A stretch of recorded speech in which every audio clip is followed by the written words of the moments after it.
Caleb Thornton's hands were shaking as he lifted the frozen bundle from between the railroad ties. Not from the cold, not from the biting wind that cut through his coat like a knife. His hands shook because the tiny face staring up at him was turning blue, and the note pinned to the ragged blanket held only one word that made his blood run colder than the Colorado winter: unwanted. He'd sworn never to care for anything again. He'd buried that part of himself with his wife 5 years ago. But this child, this dying child, wasn't giving him a choice.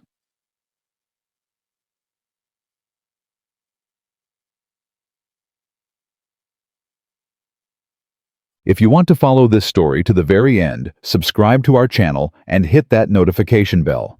Drop a comment telling us which city you're watching from. We love seeing how far these stories travel. Now let's continue. The year was 1878, and Caleb Thornton had learned long ago that stopping for anything meant trouble. He'd ridden past burning homesteads. He'd ridden past men bleeding in ditches. He'd ridden past women crying on roadsides. Not because he was heartless, because every time he'd stopped, something inside him died a little more. But this morning, something made him pull the reins. "Whoa!"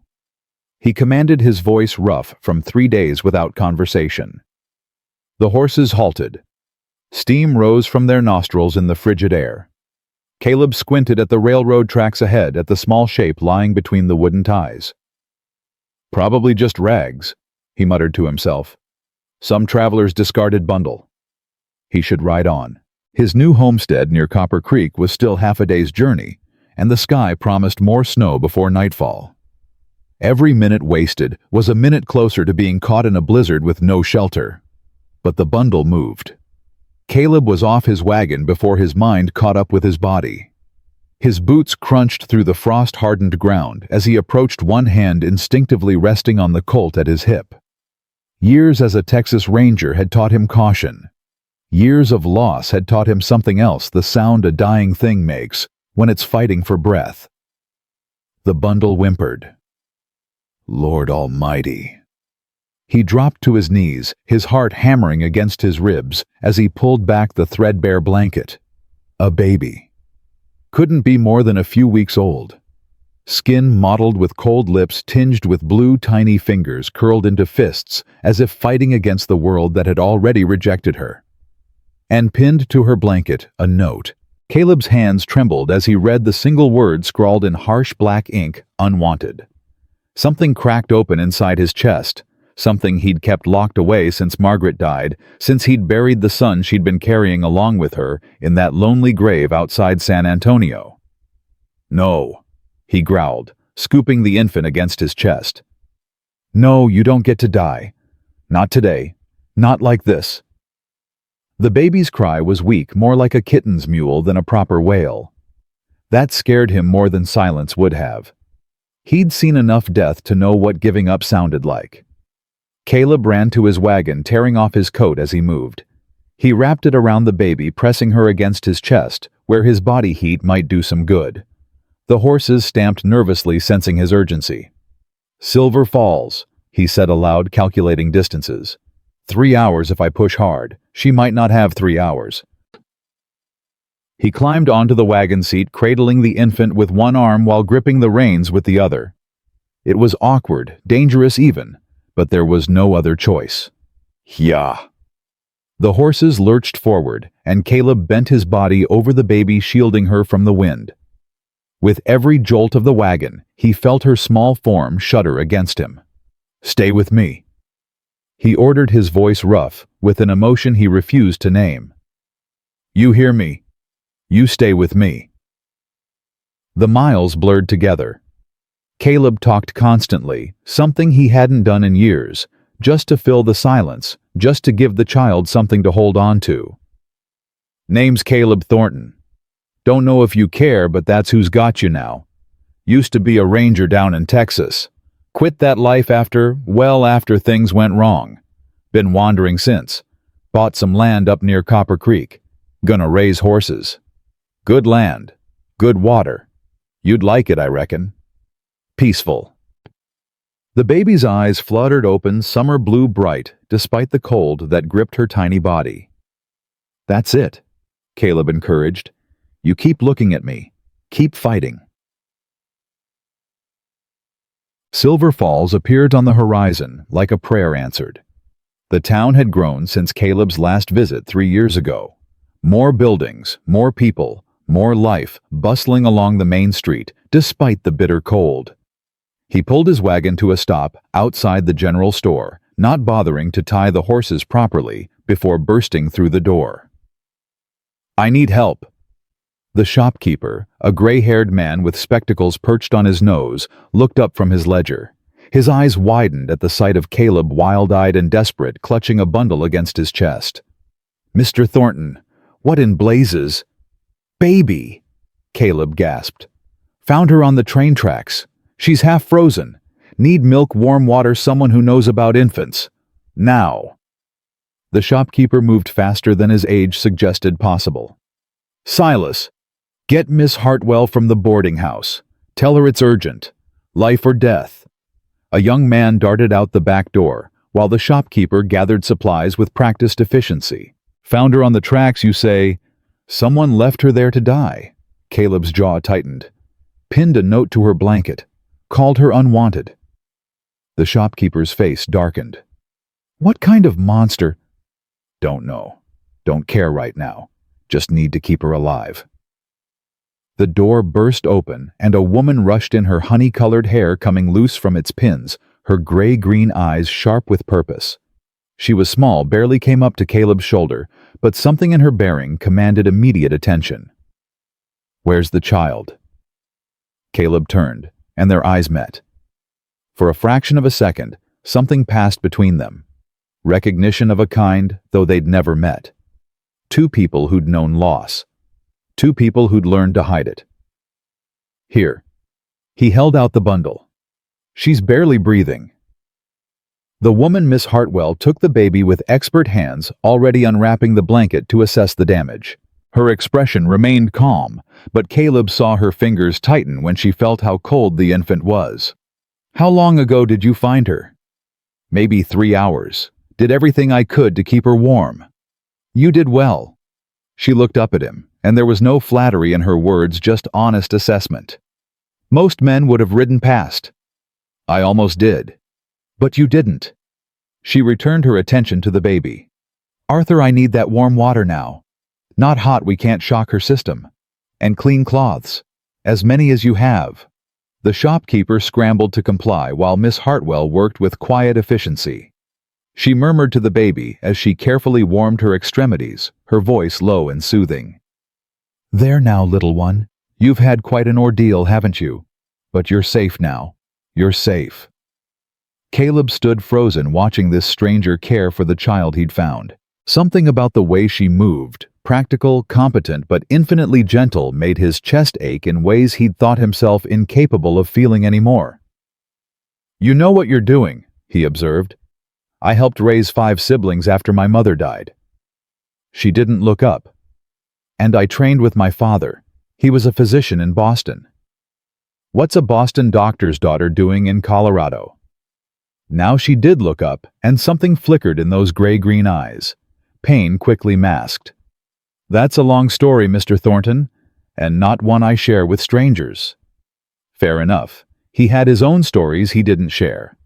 The baby began to cry, a stronger sound than before, more demanding. Miss Hartwell's face relaxed slightly. "That's better. She's warming up. Arthur, the milk."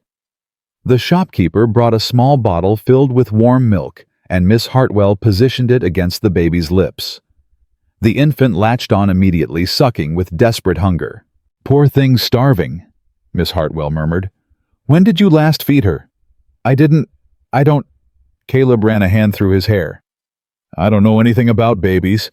Just knew she needed to get somewhere warm." "You saved her life." Miss Hartwell's voice softened. "That's what matters." They watched in silence as the baby drank, her color slowly improving from ashen to pink. When she'd finished, Miss Hartwell lifted her to her shoulder, patting her back with practiced rhythm. "She needs a name," she said quietly. "We can't keep calling her the baby." "That's not for me to decide. You found her. You saved her. That gives you the right." Caleb stared at the infant, at her tiny face, now peaceful in sleep. He thought of the note pinned to her blanket. Unwanted. Such a cruel word for such a small creature. Grace. He said the name coming from somewhere deep inside him. She needs Grace more than anything. Miss Hartwell smiled, the first real smile he'd seen from her. It transformed her serious face, revealing a dimple in her left cheek. "Grace. That's perfect." The door opened, bringing a gust of cold air and a man wearing a sheriff's badge. He was weathered, gray-mustached, with eyes that had seen too much and forgotten none of it. "Arthur said there's trouble." "Sheriff Cole." Caleb straightened. "Been a while." The sheriff's eyes narrowed, then widened with recognition. "Thornton, Caleb Thornton, thought you'd disappeared into the territories for good. Came back, bought land near Copper Creek, and brought a baby with you." The sheriff approached, peering at the sleeping infant in Miss Hartwell's arms. "What's the story?" Caleb told him. "The railroad tracks, the freezing child, the note." With each word, Sheriff Cole's expression grew grimmer. "Got the note." Caleb handed it over. The sheriff studied it, then shook his head slowly. "Unwanted. Just that one word. That's all. Handwriting doesn't tell me much. Could be anyone." Sheriff Cole tucked the note into his pocket. "I'll send telegrams to the surrounding towns, see if anyone's reported a missing baby or a woman in trouble. But honestly, Thornton, if someone went to the trouble of leaving her on train tracks, they don't want her found." "What happens to her now?" Caleb heard himself ask. "Orphanage in Denver. Train leaves day after tomorrow. I'll arrange for someone to take her." The word hit Caleb like a physical blow. Orphanage. He knew what that meant. Cold beds and colder hearts. Children treated like burdens instead of blessings. A childhood spent wondering why no one wanted you. "No." Everyone turned to stare at him. "No," Sheriff Cole repeated. "I'll take her." The words were out before Caleb could stop them. Miss Hartwell's eyes widened. The shopkeeper's jaw dropped. Even the sheriff looked stunned. "You'll take her," Sheriff Cole said slowly. "Caleb Thornton, the man who swore off everything and everyone after Margaret died, you're going to raise a baby. I'm going to try. Do you know anything about infants? No. Got a wife waiting at that homestead of yours? No. Any women folk to help? No." Sheriff Cole let out a long breath. "Then how in tarnation do you expect—" "I'll help." All eyes turned to Miss Hartwell.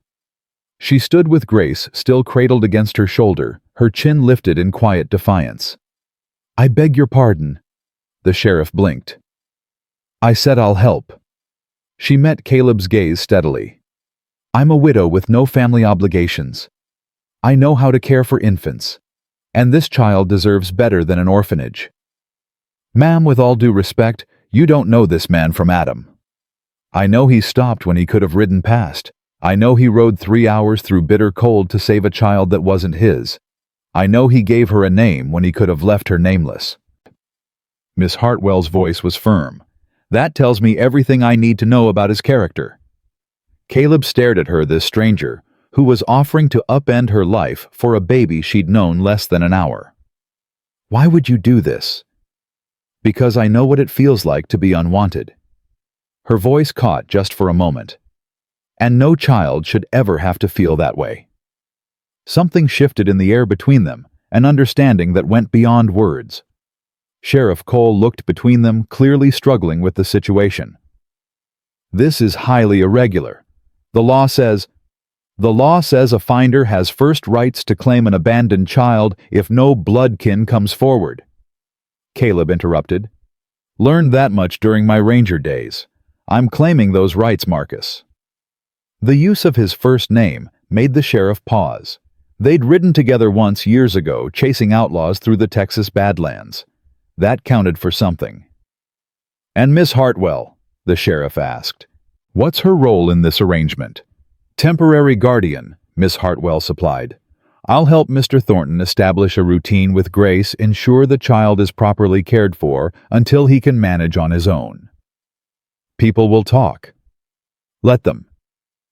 Caleb felt something that might have been admiration stirring in his chest. This woman had spine more than most men he'd known. I'll need to file papers, Sheriff Cole finally said. Make it official. Judge comes through in about a month. Until then, you're Grace's legal guardian, Thornton. Don't make me regret this. I won't. The sheriff studied him for a long moment, then nodded once. Margaret would have liked this. You taking in a child nobody wanted. The mention of his wife's name struck Caleb like a blow, but he held steady. Maybe. Sheriff Cole turned to leave, then paused at the door. One more thing. That homestead of yours, it ready for a baby? No. Then I suggest you get it ready. Winter's coming fast. He touched his hat brim. Ma'am, Thornton. And he was gone. The silence that followed felt heavy with implications. Caleb looked at Miss Hartwell, still holding Grace, and realized he didn't even know her full name. I'm Caleb Thornton, he said formally. But I reckon you already know that. Evelyn Hartwell. She shifted Grace to her other shoulder. Most people call me Evie. Evie. He tested the name. Thank you. For what you said to the sheriff. I meant every word. She looked down at Grace, her expression softening. She deserves a chance. Everyone does. Why are you really doing this? The question was blunt, maybe even rude, but Caleb needed to understand. People didn't offer to derail their lives for strangers. There was always a reason. Evie's jaw tightened. My husband died 2 years ago. Left me with nothing but debts and a reputation I didn't deserve. I came west to start over. Teaching position in Silver Falls seemed perfect, respectable, independent, safe. She paused. But safe isn't the same as alive. And helping Grace, helping you, that feels more alive than anything I've done in years. Caleb understood that better than she knew. The feeling of just existing, going through motions, waiting for something, anything to make the days mean something again. My homestead isn't ready for company, he said. Cabin needs work, nothing fancy about it. I grew up on a farm in Pennsylvania. Fancy isn't something I require. People will assume things. About us. Let them assume. Evie's chin lifted again, that quiet defiance that seemed as natural to her as breathing. I stopped caring about gossip when gossip nearly destroyed me. Grace stirred in Evie's arms, making a small sound that might have been contentment. Both adults looked down at her, and for a moment the complexity of their situation faded away. She needs us, Evie said simply. She needs you, Caleb corrected. I don't know the first thing about... You'll learn. Men always think they can't do things until they have to. A hint of a smile crossed her face. Besides, you've already done the hardest part. You stopped. Most people don't. Caleb thought about the railroad tracks, about the moment he'd almost ridden past, about the small weight of Grace in his arms, and the word that had been pinned to her blanket like a curse. Unwanted. But she wasn't unwanted. Not anymore. I need supplies, he said, his mind shifting to practical matters. Whatever a baby needs. Formula, blankets, clothes. And I need to check on my horses, arrange boarding for the night. Arthur can help with supplies, Evie said, nodding toward the shopkeeper who'd been listening to their entire conversation with undisguised fascination. I'll keep Grace warm and fed while you handle the arrangements. It was strange, this division of labor that had sprung up between them instantly, as if they'd been doing it for years instead of minutes. Caleb nodded once. I'll be back within the hour. He started toward the door, then stopped, turning back to look at Evie holding Grace. The image struck him with unexpected force, this woman he didn't know, cradling the child he'd saved, both of them, depending on him for what came next. Miss Hartwell? Evie, she corrected. Evie. He swallowed hard. Thank you. For believing I can do this when I'm not sure I believe it myself. Something softened in her expression. Mr. Thornton. Caleb. Caleb. She smiled and that dimple appeared again. The fact that you doubt yourself is exactly why I believe you can do this. The ones who are certain they're fit for parenthood rarely are. It's the ones who worry, who question, who try harder. They're the ones who get it right. He didn't know how to respond to that, so he simply tipped his hat and walked out into the cold. The wind had picked up, carrying the sharp scent of approaching snow. Caleb stood on the boardwalk breathing deeply, trying to process the magnitude of what he'd just done. This morning, he'd been a solitary man with simple plans. Now he was responsible for a child, and indebted to a woman whose gray-green eyes seemed to see straight through him. He should be terrified.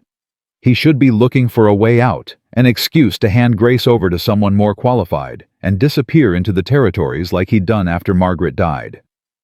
But when he thought of Grace's tiny face of the word "Unwanted" pinned to her blanket, he felt something he hadn't felt in 5 years. Purpose. Caleb Thornton walked to the livery stable with a new weight on his shoulders, and for the first time in longer than he could remember, it didn't feel like a burden. It felt like a beginning. The livery stable owner squinted at Caleb like he'd grown a second head. You're telling me Caleb Thornton, the same Caleb Thornton who ain't spoken more than 10 words to anyone in 3 years, just adopted a baby? I didn't adopt her. Not yet. Caleb counted out coins for the boarding fee. I'm her guardian until the judge makes it official. And the Hartwell widow's going with you to that homestead of yours. Caleb's jaw tightened. Word travels fast. It's a small town. The stable owner pocketed the money. Folks are already talking, saying it ain't proper a unmarried woman traveling alone with a man like you. A man like me. You know what I mean. Dangerous, unpredictable, the kind that buries his wife and disappears for 5 years without a word to anyone. Caleb stepped closer, and the stable owner took an instinctive step back. That baby was left to die on railroad tracks. Miss Hartwell is helping me keep her alive. Anyone who's got a problem with that can take it up with me directly. Understood. The stable owner swallowed hard. Understood. Caleb turned and walked out, his blood running hot despite the cold. He'd forgotten how small towns worked, how gossip spread faster than wildfire and burned just as destructively. When he returned to the general store, he found Evie sitting by the pot-bellied stove, Grace sleeping peacefully in her arms. Arthur the shopkeeper had gathered an impressive pile of supplies on the counter. Everything a baby needs, Arthur announced. Formula bottles, blankets, diapers, some small clothes my wife had stored away. Should last you a few weeks at least. What do I owe you? Arthur waved his hand. Consider it a gift. What you're doing for that child, it's Christian work. The least I can do is help. Caleb didn't know how to respond to kindness. It had been too long since anyone had offered it without expecting something in return. Thank you. There's more, Evie said quietly. She rose from her chair, careful not to wake Grace. Mrs. Pemberton from the boarding house brought over a proper cradle. Said her grandchildren are too old for it now. Why would she do that? Because not everyone in this town is heartless, Mr. Thornton. Evie's voice carried a gentle rebuke. Some of us remember what it means to help our neighbors. Caleb looked at the pile of supplies at the cradle waiting by the door at the sleeping infant who had somehow become his responsibility. Strangers caring for a child they'd never met simply because it was right. Maybe he'd forgotten more than kindness. Maybe he'd forgotten that not everyone was cruel. We should leave within the hour, he said. Weather's turning. If we don't reach the homestead before dark, we'll be caught in the storm. I'm ready when you are. They loaded the wagon in tense silence, neither quite sure how to navigate this strange partnership they'd formed. Caleb secured the cradle, while Evie arranged blankets to create a protected space for Grace. When everything was ready, he helped her onto the wagon seat, acutely aware of the warmth of her hand in his. Thank you. she said simply. He nodded and climbed up beside her, taking the reins. Wait! The shout came from down the street. Caleb turned to see a young man running toward them, waving frantically. Behind him, a well-dressed older gentleman followed at a more dignified pace. Miss Hartwell, you can't leave. Evie's face went pale. Her hands tightened around Grace. Who is that? Caleb asked. Trouble. Her voice was barely a whisper. Go. Please. Just go. But it was too late. The young man had reached the wagon, grabbing the side with both hands. Miss Hartwell, my father demands to speak with you. I have nothing to say to your father, Edmund. The older gentleman arrived, brushing invisible dust from his expensive coat. His eyes were cold, calculating the eyes of a man accustomed to getting what he wanted. Mrs. Hartwell, he said smoothly. Or should I say the widow of Thomas Hartwell, the engineer who died owing my bank $12,000? Caleb felt Evie stiffen beside him. That debt was settled, she said, her voice strained. I sold everything. The house, the furniture, my jewelry. You received every penny. I received $8,000. There remains a balance of $4,000 plus interest. The man smiled, but there was no warmth in it.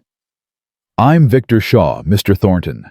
I own the bank in Silver Falls, as well as considerable property throughout the territory, including, I believe, the land adjacent to your new homestead. Caleb's instincts flared. This was a predator circling wounded prey. What do you want, Shaw? Simply what I'm owed. Mrs. Hartwell signed documents guaranteeing her husband's debts. She remains legally responsible for the outstanding balance. Shaw's eyes flicked to Evie with something like hunger. However, I'm a reasonable man. There are ways such debts can be forgiven. Father? Edmund Shaw moved closer to the wagon, his gaze fixed on Evie with obvious desire. Perhaps this isn't the time. Nonsense! There's no better time. Shaw stepped forward. My son is quite taken with you, Mrs. Hartwell. A marriage would solve everything. Your debt would disappear. You'd have a comfortable life, security, respectability. Evie's voice was ice. I would rather starve. Shaw's pleasant facade cracked, revealing the cruelty beneath. That can be arranged. I can make life very difficult for you in this territory. No school will hire you. No boarding house will take you in. You'll be lucky to find work as a washwoman by the time I'm through. Caleb had heard enough. Get your hands off my wagon. Edmund Shaw looked up, startled by the steel in Caleb's voice. This doesn't concern you, Thornton. It concerns me now. Caleb wrapped the reins around his fist. Miss Hartwell is under my protection. Any debt she owes is my concern, and any threats against her are threats against me. Victor Shaw's eyes narrowed. You'd take on her burden, a woman you just met. I would. Then you're a fool. Shaw straightened his coat. But fools and their money are soon parted. I'll give you 1 month to produce the $4,000. After that, I'll take it out of your land, your livestock, or your hide. Makes no difference to me. He turned and walked away, his son reluctantly following. Caleb waited until they were out of sight before turning to Evie. Her face was ashen, her breathing shallow. Why didn't you tell me? Because it's my burden. Her voice broke. My husband made those debts. He gambled, drank, spent money on women I didn't know existed until after he died. I've been paying for his sins for 2 years. I won't let you pay for them too. Too late for that. Caleb snapped the reins and the horses lurched forward. We're in this together now. You don't understand. Tears streamed down Evie's cheeks.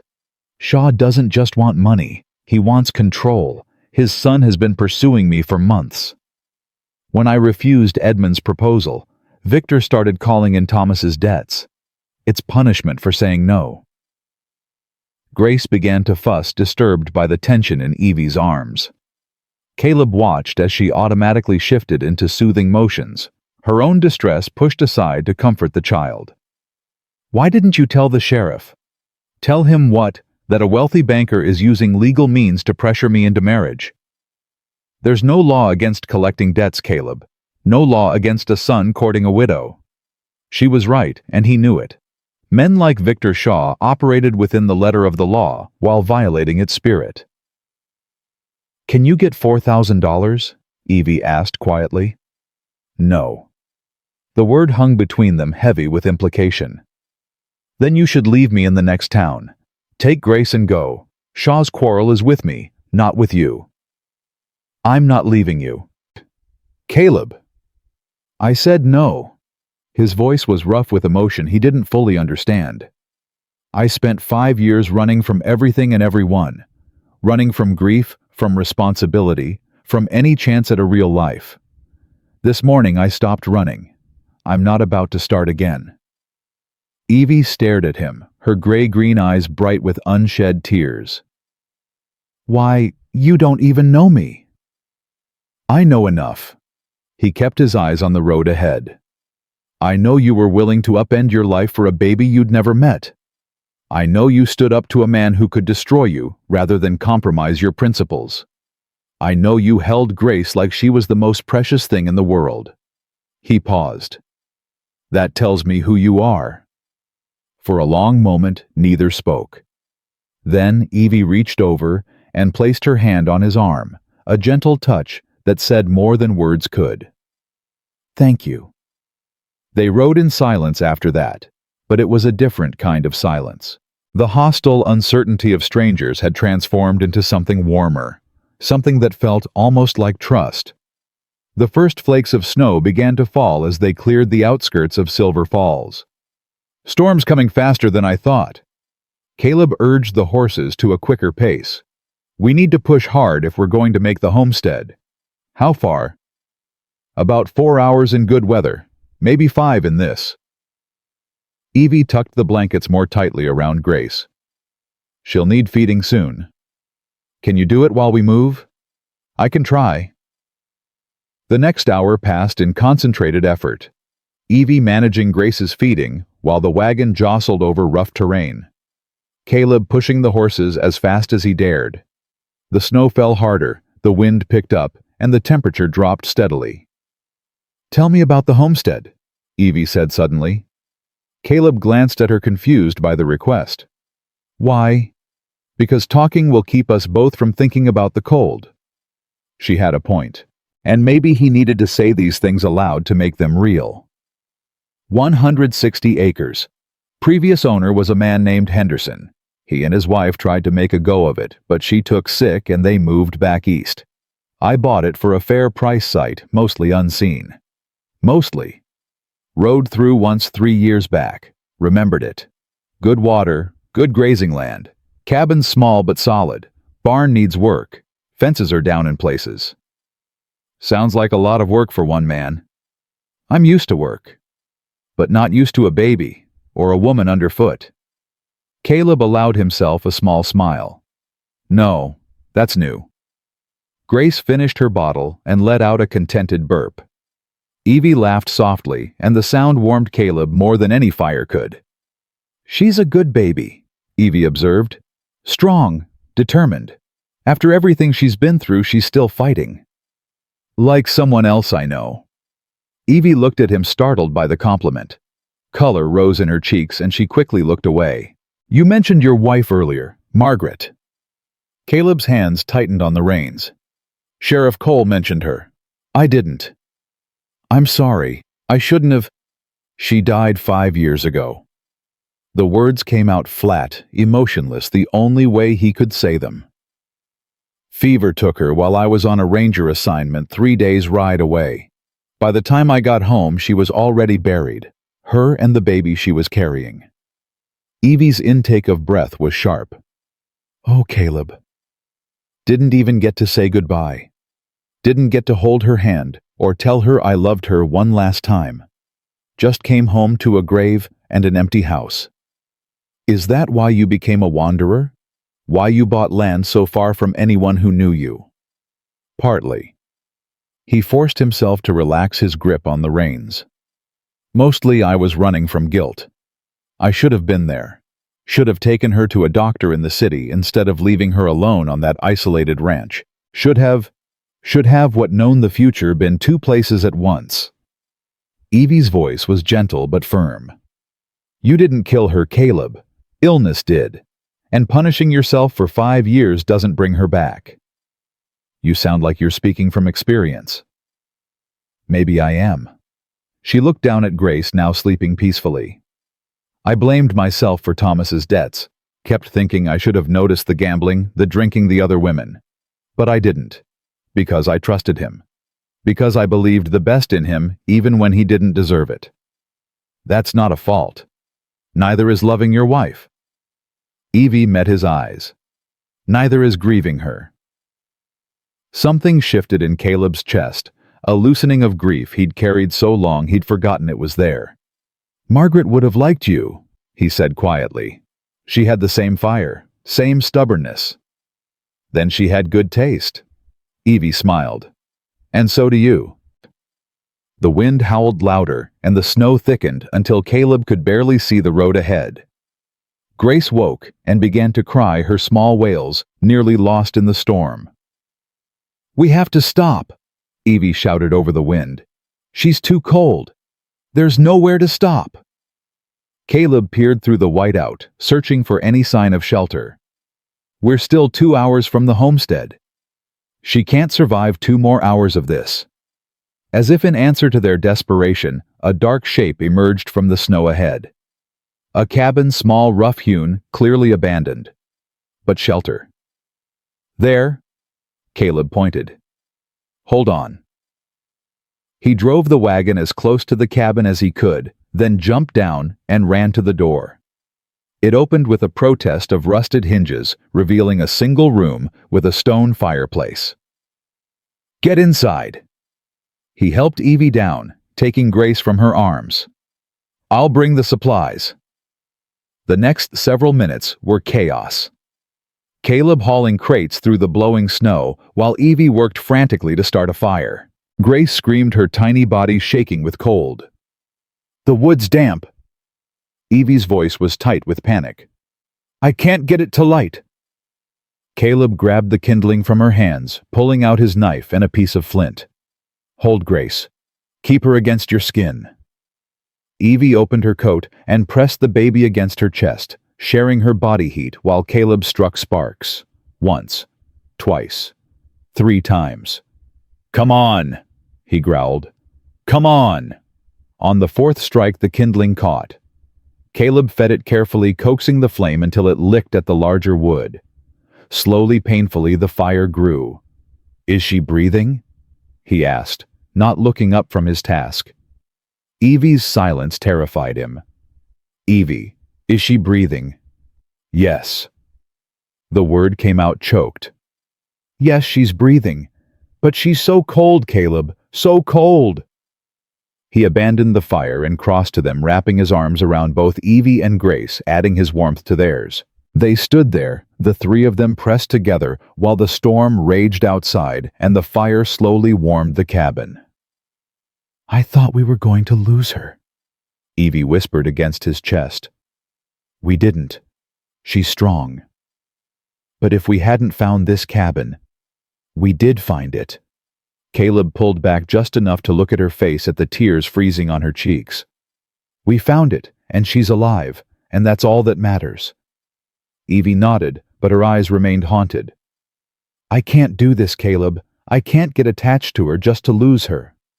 You won't lose her. You don't know that. You can't promise that. Her voice cracked. I've already lost everything once. I can't survive it again. Grace chose that moment to let out a demanding cry, not the weak mewl of a dying infant, but the strong wail of a baby who was hungry and wanted everyone to know it. Caleb felt a laugh bubbling up from somewhere deep inside him. Does that sound like a child who's giving up? Evie stared at Grace, then at him, then laughed too, a watery, exhausted sound that broke the tension. No, she admitted. No, it doesn't. They separated awkwardly, both suddenly aware of how close they'd been. Caleb returned to feeding the fire while Evie prepared a bottle for Grace. The storm howled through the night, but inside the abandoned cabin, warmth slowly returned. They shared the last of the bread and cheese from the wagon, taking turns holding Grace and feeding the fire. "We should try to sleep," Caleb said finally. "Storm might blow over by morning." "Where?" He looked around the bare cabin. There was only one spot that would be warm enough, the floor in front of the fireplace. "Together, for warmth. Nothing improper." Evie hesitated, then nodded. "For warmth." They arranged the blankets as best they could, creating a nest with Grace between them. The baby had finally fallen asleep. Her color restored, her breathing steady. "Caleb." "Yeah, thank you, for everything." He didn't know how to respond, so he simply reached across Grace and took Evie's hand. They fell asleep like that, connected by their hands and the child between them. When Caleb woke, the storm had passed. Pale winter light filtered through the cabin's single window.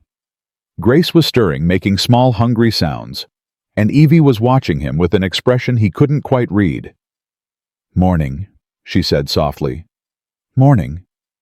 Neither moved to break the connection of their joined hands. "We should go," Caleb finally said. "Homestead's still 2 hours away, and I don't trust this weather to hold." "I know." Still, they lingered for a moment longer, caught in something that felt bigger than either of them had anticipated. Then Grace let out a demanding wail, and the spell was broken. They packed quickly, efficiently, moving around each other with growing ease. The road ahead was buried in snow, but the horses were rested, and the sky was clear. "Ready?" Caleb asked, offering his hand to help Evie onto the wagon. She took it, and this time she didn't let go immediately. "Ready." The journey continued, and with each mile, Caleb felt something inside him awakening, something he'd thought was dead and buried with his wife. Hope. It was terrifying. It was wonderful. And he had no idea what to do with it. But as he glanced at Evie, at Grace sleeping in her arms, he realized he didn't have to figure it out alone. Not anymore. The homestead appeared through the thinning snow like a promise kept. Caleb pulled the wagon to a stop and felt Evie's sharp intake of breath beside him. "It's beautiful," she whispered. "It's work," he corrected, but he couldn't hide the pride in his voice. "Lots of work." Grace stirred in Evie's arms, making small sounds of curiosity, as if she too wanted to see her new home. "Let's get inside. I'll make a fire, then see to the horses." The cabin door stuck swollen from cold and disuse. Caleb put his shoulder into it, and it gave way with a groan. The interior was dusty, cold, but solid, just as he remembered. "It's smaller than I expected," Evie said, stepping inside. "I wasn't planning on company." She turned to him, a small smile playing at her lips. "Neither was I." They worked in silence for the next hour, falling into a rhythm that felt strangely natural. Caleb started the fire while Evie organized the supplies. He brought in the cradle while she warmed milk for Grace. They moved around each other with an ease that belied their short acquaintance. "There's only one bedroom," Caleb finally said, addressing the obvious problem. "I noticed." "I'll sleep in the barn." "Don't be ridiculous. It's the middle of winter." "Then I'll sleep by the fire. You and Grace take the bedroom." Evie studied him with those perceptive eyes. "You're determined to be noble about this." "I'm determined to be proper." He met her gaze. "Your reputation is already damaged by association with me. I won't make it worse." Something flickered in her expression. Disappointment, perhaps, or resignation. "Very well, but if you freeze to death in the night, don't expect me to mourn." Caleb felt his lips twitch. Duly noted. The first night passed without incident. Caleb lay awake by the fire, listening to the unfamiliar sounds of his home. The crackle of burning wood, the wind against the windows, and underneath it all the soft sounds of Evie moving in the bedroom, soothing Grace when she cried. He'd been alone for so long. He'd forgotten what it felt like to share space with another person. to hear breathing that wasn't his own, to know that someone was waiting on the other side of a door. It terrified him. It felt like coming home. Morning brought work and plenty of it. Caleb threw himself into physical labor repairing the barn door, checking the fences, settling the horses, while Evie established a routine for Grace. "She needs feeding every 3 hours," she reported when he came in for lunch. "And she sleeps better if she's swaddled tightly. I think the pressure reminds her of being held." "You're good with her." "She makes it easy." Evie looked down at Grace, now sleeping peacefully. "She's a fighter, this one. Takes after her mother." The words were out before Caleb could stop them. Evie's head snapped up, her eyes wide. "What did you say?" "Nothing. I meant—" He fumbled, caught off guard by his own slip. "I meant you. The way you've taken to her. It's like she's yours." The tension in Evie's shoulders slowly released. "She feels like mine," she admitted quietly. "Is that wrong? To feel that way about a child I've known for only days?" "No." Caleb's voice was rough. "It's not wrong at all." They stood there, the space between them charged with something neither was ready to name. The sound of approaching hoofbeats shattered the moment. "Stay inside," Caleb ordered, reaching for his rifle. "Caleb, stay inside." He stepped onto the porch, positioning himself between the door and whoever was coming. 3 riders emerged from the tree line, moving fast. Caleb recognized none of them, but he recognized the type hired men, rough and mean, the kind who did dirty work for pay. "That's far enough," he called, raising his rifle. The lead rider pulled to a stop, hands raised in mock surrender. "Easy, friend. We're just passing through." "Then keep passing." "Can't do that." The man's smile was ugly. "Got a message for the widow. Victor Shaw sends his regards. Says the clock is ticking on that debt of hers." Caleb's grip tightened on the rifle. "I told Shaw to deal with me." "And he will. But the boss wanted the lady to know she ain't forgotten.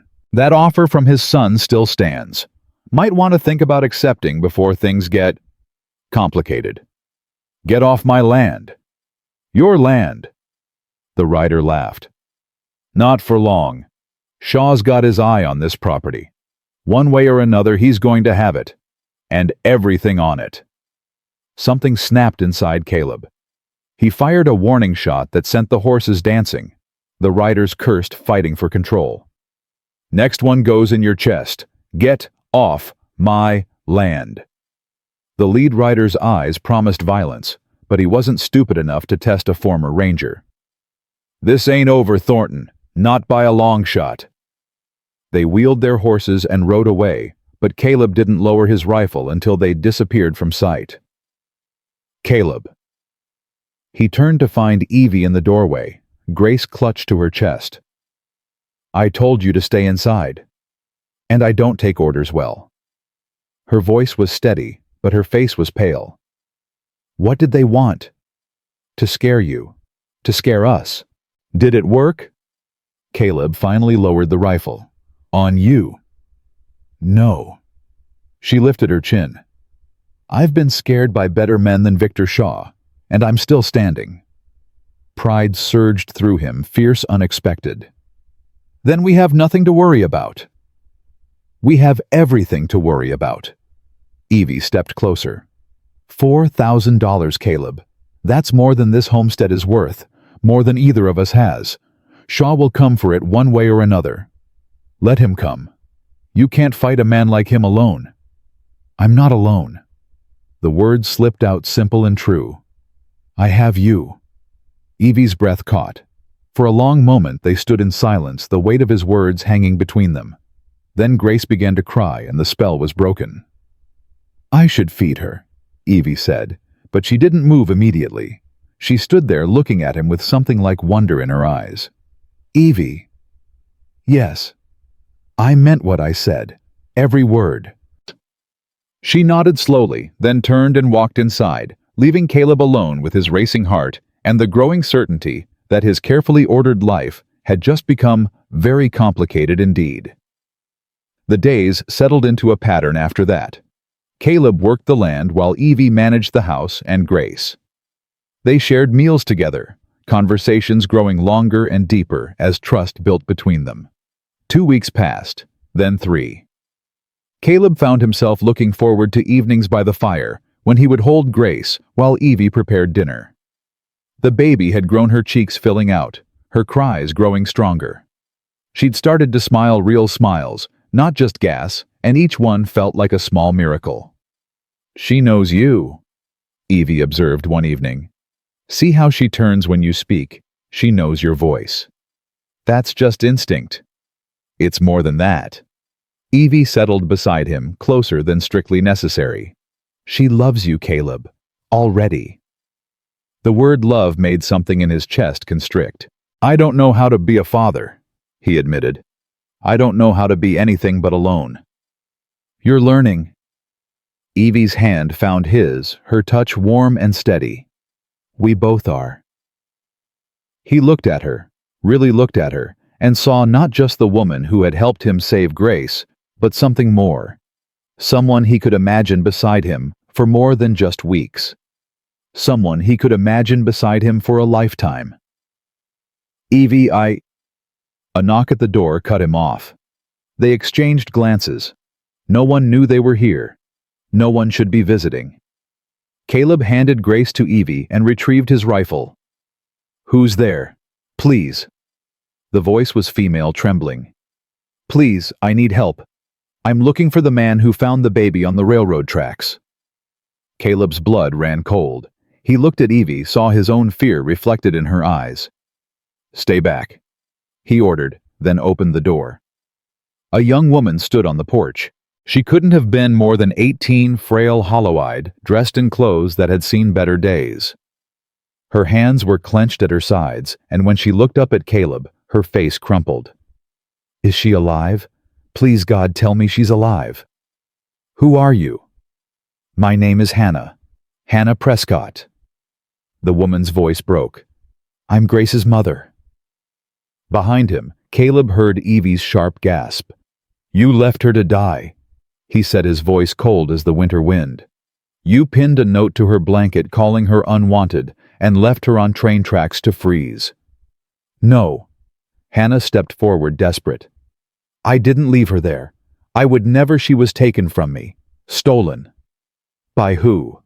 "By the man who—" She faltered, shame washing over her features. "By the man who fathered her. He said he would find her a home, a good family. He promised me she would be safe." Tears streamed down her face. "I didn't know. I swear to God I didn't know what he was going to do."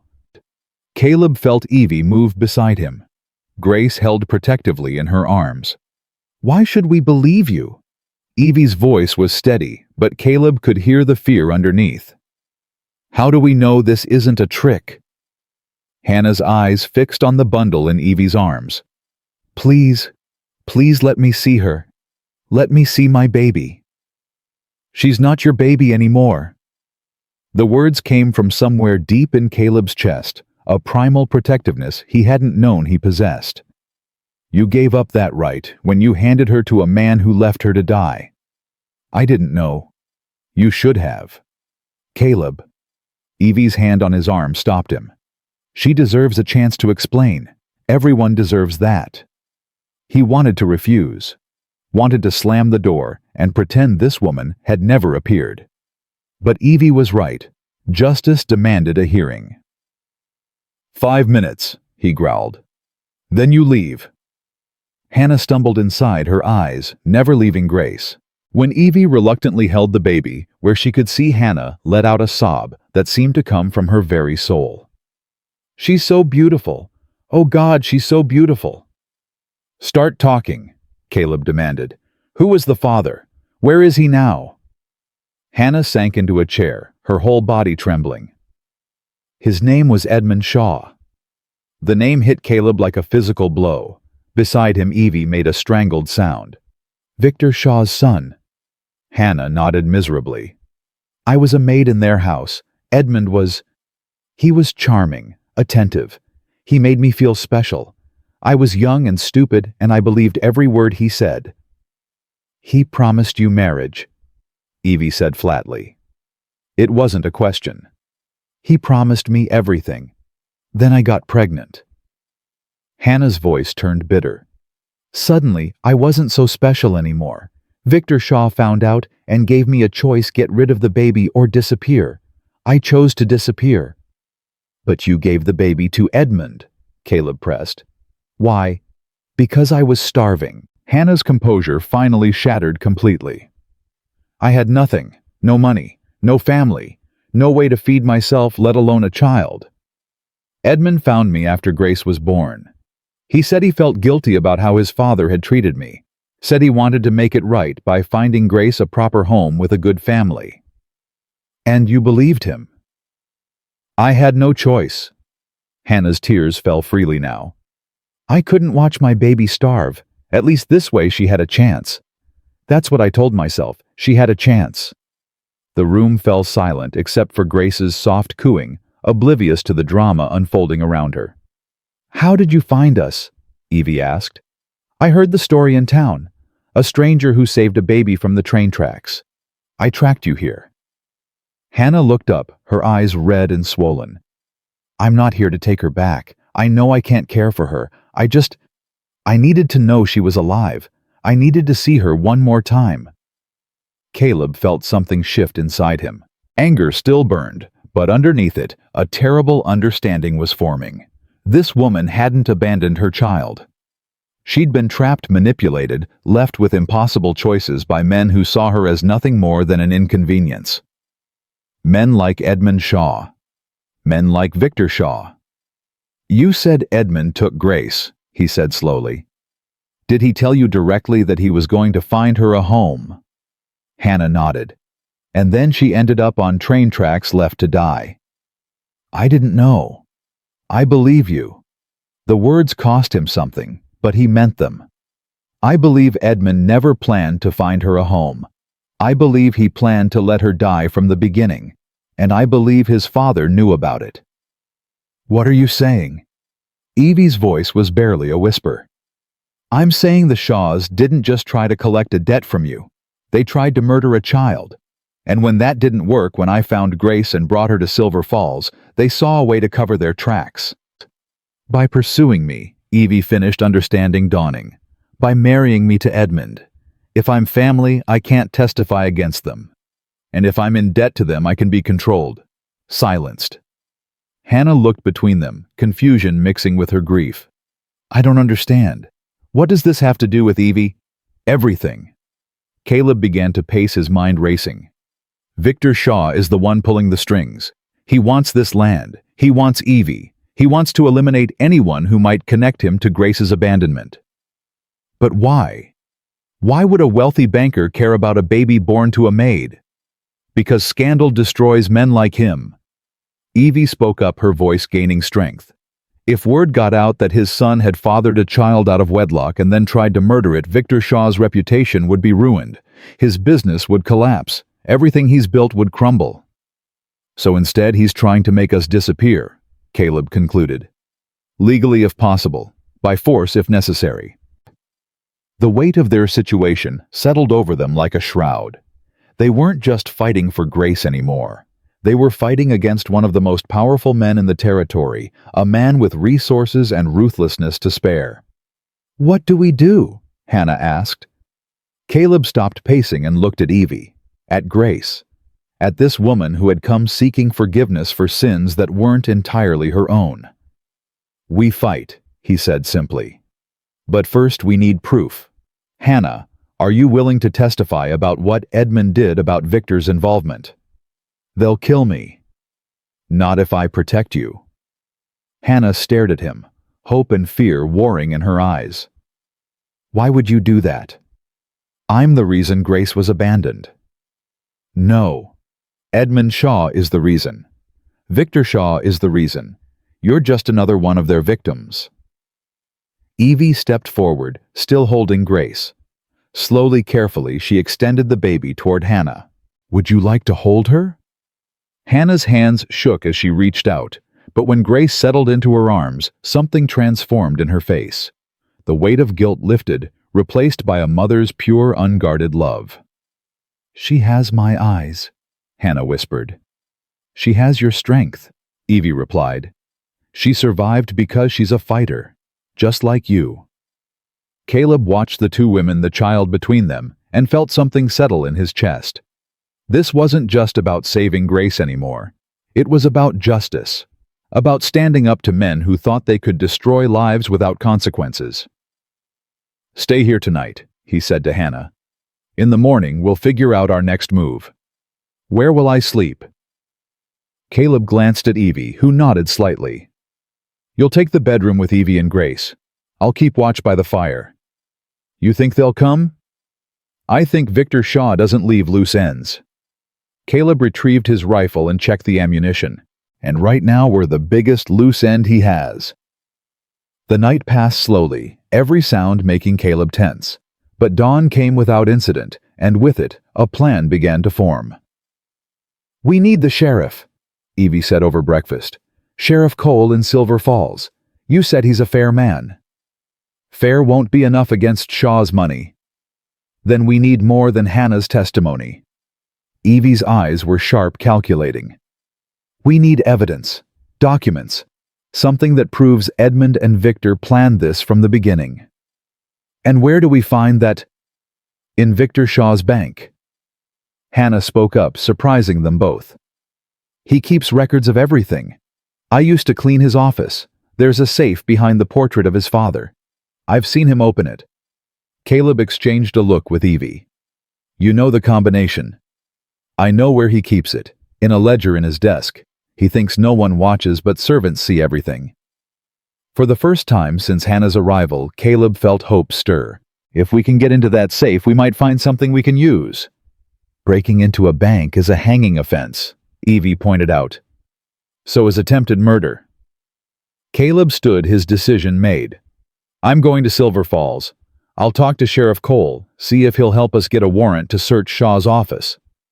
And if he won't, then I'll figure something else out." Evie rose too, moving close to him. "I'm coming with you." "No, you're staying here with Grace and Hannah." "Caleb, this isn't negotiable." He took her hands, his voice softening. "If something happens to me, Grace needs you. She needs her mother." The word hung between them, heavy with meaning. "I'm not her mother," Evie whispered, but there was no conviction in her voice. "Yes, you are. In every way that matters." Caleb lifted her hands to his lips, pressing a gentle kiss to her knuckles. "I'll be back by nightfall, I promise. And if you're not, then take Grace and run. There's a settlement in Montana where I have friends. They'll protect you." Evie's eyes filled with tears, but she blinked them back. "Come back to us, Caleb Thornton. That's an order." "Yes, ma'am." He held her gaze for a long moment, wanting to say more, knowing there wasn't time. Then he grabbed his coat and rifle and walked out the door. The ride to Silver Falls took 3 hours. 3 hours of replaying every moment since he'd found Grace on those tracks. 3 hours of thinking about Evie, about the life they might build together if they survived this. 3 hours of preparing for war. Sheriff Cole was in his office when Caleb arrived, feet up on his desk, reading a newspaper. "Thornton, didn't expect to see you back so soon." "I need your help, Marcus." Something in Caleb's voice made the sheriff lower his paper. "What kind of trouble?" Caleb told him everything. About Hannah. About Edmund. About Victor Shaw's scheme to cover up his son's crimes by controlling or destroying everyone who knew the truth. When he finished, Sheriff Cole was silent for a long moment. "That's a hell of an accusation against the most powerful man in the territory." "It's the truth. Truth and proof ain't the same thing." The sheriff stood, moving to the window. "Shaw's got half the town in his pocket. Judges, deputies, businessmen.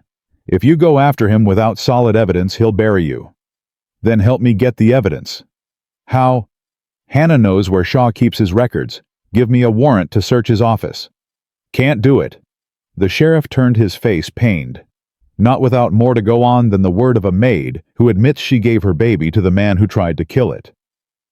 Caleb's hands clenched into fists. So Shaw just gets away with it. I didn't say that. Sheriff Cole lowered his voice. There's a territorial marshal coming through next week. Federal man. Shaw's got no power over him. If you can keep your people safe until then, we might have a chance. A week is a long time when Shaw's men are already circling. It's the best I can offer. The sheriff clapped a hand on Caleb's shoulder. Watch your back, Thornton. Shaw's not the kind to wait patiently when he's got prey in his sights. Caleb nodded grimly and headed for the door. One more thing, the sheriff called after him. That widow you've got staying with you. Evie Hartwell. Caleb stopped. What about her? Shaw's been telling people she's mentally unstable, claiming she made up the debt story to get sympathy. He's laying groundwork to have her committed to an asylum if she causes trouble. Cold rage washed through Caleb. Over my dead body. That might be exactly what he's planning. Sheriff Cole's eyes were grave. Be careful, Caleb. Both of you. The ride home felt longer than the journey there. Caleb pushed his horse hard, the sheriff's warnings echoing in his mind. He was still a mile from the homestead when he saw the smoke. Black smoke rising in a thick column against the gray winter sky. No. He spurred his horse to a gallop, his heart pounding so hard it drowned out everything else. The barn was fully engulfed when he arrived. Flames roared into the sky, consuming wood and hay and everything he'd worked to build. But that wasn't what made his blood turn to ice. The cabin door stood open. Evie, Hannah, Grace. He was off his horse before it stopped moving, running toward the cabin with his rifle raised. The door hung at an angle, one hinge torn loose. Signs of a struggle everywhere. Chairs overturned, dishes shattered. Evie's shawl abandoned on the floor. And on the table, a note. Caleb's hands shook as he read, You have something that belongs to me. I have something that belongs to you. Bring the maid to the old mill by midnight, or the women and child die. V.S. The paper crumpled in his fist. Victor Shaw had taken everything. And now Caleb Thornton was going to get it back. Caleb stood in the ruins of his home, the note crushed in his fist, and felt something inside him break loose. Something dark. Something dangerous. Something he hadn't let himself feel since the day he'd buried Margaret. Pure, undiluted rage. Shaw wanted Hannah. Shaw thought Caleb would trade one life for 3. Shaw didn't understand what kind of man he was dealing with. Caleb checked his rifle. Loaded. He strapped on his Colt, then added a second pistol to his belt. A knife in his boot. Another in his coat. He wasn't going to negotiate. He was going to war. The ride to town took an hour at full gallop. Caleb's horse was foaming by the time he burst through Sheriff Cole's door. They took them. Shaw's men took Evie and Grace and Hannah. The sheriff was on his feet instantly. When? While I was here. Burned my barn. Left a note demanding I bring Hannah to the old mill by midnight or they die. The mill's on Shaw's property. He'll have men everywhere. I don't care if he has an army. Caleb's voice was deadly calm. I'm getting them back. Sheriff Cole studied him for a long moment, then reached for his gun belt. What are you doing? Caleb demanded. Coming with you. This isn't your fight. The hell it isn't. The sheriff buckled his belt with practiced efficiency. I've watched Victor Shaw destroy good people for 20 years. Watched him buy judges and bribe officials and crush anyone who stood in his way. I'm done watching. He'll destroy you too. Your career. Everything. Some things matter more than a career. Sheriff Cole grabbed his rifle. Besides, that federal marshal I mentioned sent him a telegram yesterday. Told him everything I suspected about Shaw. If something happens to me tonight, there'll be questions Shaw can't answer. For the first time since finding the empty cabin, Caleb felt something other than rage. Hope. Thank you. Thank me when we get them back. The sheriff headed for the door. How many men does Shaw usually have? I counted 3 when they came to the homestead. Could be more. We'll need help. There isn't time. There's always time to do things right. Sheriff Cole stepped into the street and let out a sharp whistle. Within minutes, 3 men appeared: the blacksmith, a former deputy, and a grizzled old rancher Caleb vaguely recognized. "Boys, we've got a situation. Victor Shaw's kidnapped 3 women and a baby. We're going to get them back." The blacksmith cracked his knuckles. "Shaw cheated me out of $200 last year. Said it was interest on a loan I'd already paid. Been waiting for a chance to return the favor." "He foreclosed on my brother's farm," the former deputy added. "Brother shot himself 3 months later. I'm in." The old rancher simply spat on the ground. "Never liked the bastard anyway."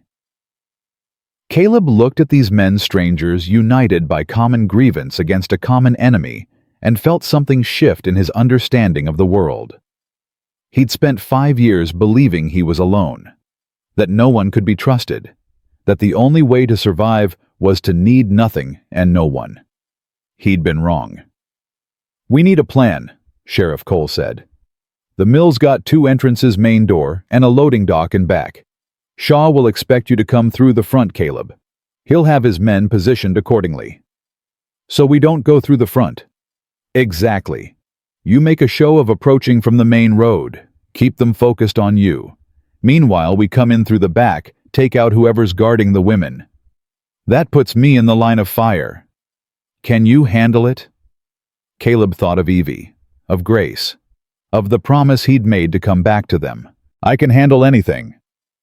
They rode out as the sun began to set, 5 men against an unknown number of Shaw's hired guns. The odds weren't good, but Caleb had faced worse odds as a ranger and walked away. He would walk away from this too, with his family. The thought struck him like lightning. His family. That's what they'd become. Evie and Grace, and even Hannah, bound together not by blood, but by something stronger. By choice. By love. He wasn't going to lose them. Not tonight. Not ever. The old mill loomed against the darkening sky as they approached. Caleb signaled the others to hold back while he continued on alone, following the road that Shaw's men would be watching. "Thornton!" The shout came from the mill's upper window. Caleb recognized the voice. Edmund Shaw. "I know you're out there. Come closer, let me see you." Caleb urged his horse forward until he was within speaking distance but beyond easy pistol range. "Where are they?" "Safe, for now." Edmund's voice dripped with arrogance. "Did you bring the maid? Did you really think I would—" Silence. Then a laugh, harsh and ugly. "I thought you might try to be clever. That's why I brought insurance." A door at the mill's base opened, and 2 men emerged, dragging someone between them. Even in the fading light, Caleb recognized Evie's honey-colored hair, her gray-green eyes bright with defiance despite the bruise darkening her cheek. "Caleb." Her voice rang out clear and strong. "Don't give them what they want. They'll kill us anyway." One of the men struck her across the face. Caleb's hand went to his pistol. "Ah. Edmund's voice was a taunt. "Make a move and she dies. Then the baby dies. Then the maid dies. And then you die. Is that really how you want this to end?" "What do you want, Edmund?" "I told you. The maid. Hannah Prescott. She's the only one who can connect me to that baby. Without her testimony, there's no case, no scandal, no threat to my family's name. And if I give her to you, then I let the widow and the child go. Simple trade. One worthless girl for 2 lives that actually matter to you." Caleb felt sick. Hannah's life doesn't matter. She's a servant, a whore who spread her legs for pretty words and empty promises. The world won't miss her. Behind him, Caleb heard the soft sounds of movement, Sheriff Cole and the others getting into position. He needed to keep Edmund talking, keep him focused on the front. "You're the father, aren't you? Grace is your daughter." "That thing is not my daughter." Edmund's voice turned venomous. "It's a mistake, an inconvenience. It should have died on those tracks where I left it." "But it didn't. I found her, and now the whole territory knows what you did." "No one knows anything." Hannah ran away. The baby disappeared. That's the official story, and that's what everyone will believe once we clean up this mess. Clean up. Caleb let the disgust show in his voice. That's what you call murdering innocent women. I call it protecting my family's legacy. Something a drifter like you wouldn't understand. I understand more than you think. Caleb shifted in his saddle, giving the signal they'd agreed on. I understand that you're a coward who lets his father fight his battles. I understand that you tried to murder your own child because you were too weak to face the consequences of your actions. And I understand that after tonight, everyone will know exactly what kind of man Edmund Shaw really is. After tonight, you'll be dead. Maybe. Caleb smiled grimly. But not alone. Gunfire erupted from the back of the mill. Everything happened at once. Edmund screamed orders. The men holding Evie turned toward the sound of shooting. Caleb drew his pistol and fired, hitting the man on Evie's right. She wrenched free from the other and ran. Evie, this way! She sprinted towards him as more shots rang out from inside the mill. Caleb swung down from his horse, catching her as she reached him. Are you hurt? I'm fine. Grace, she's inside. Hannah, too. They have them in the back room. Sheriff Cole's coming in from behind. He'll get them. There's too many. Evie gripped his arm. Shaw brought more men than you counted. At least 8 or 9. 8 or 9 against 5. The odds had just gotten worse. Can you ride? Caleb, I'm not leaving. Can you ride? Yes, but... He pushed her toward his horse. Take the horse, ride back to town, get help. I won't leave you. I'm not giving you a choice. He grabbed her face between his hands, forcing her to meet his eyes. Grace needs you alive. Do you understand? Whatever happens to me, she needs you. Tears streamed down Evie's face. Don't you dare die, Caleb Thornton. Don't you dare. I don't plan to. He kissed her, hard, desperate, a kiss that said everything he hadn't had time to say. Then he lifted her onto the horse and slapped its flank. Go. She went. Caleb turned back to the mill, reloading as he moved. The gunfire inside had intensified, the sheriff and his men meeting resistance. He had to get in there. Had to find Grace. A bullet whizzed past his ear. He dove behind a wagon, returning fire. 2 of Shaw's men were positioned by the main door, pinning him down.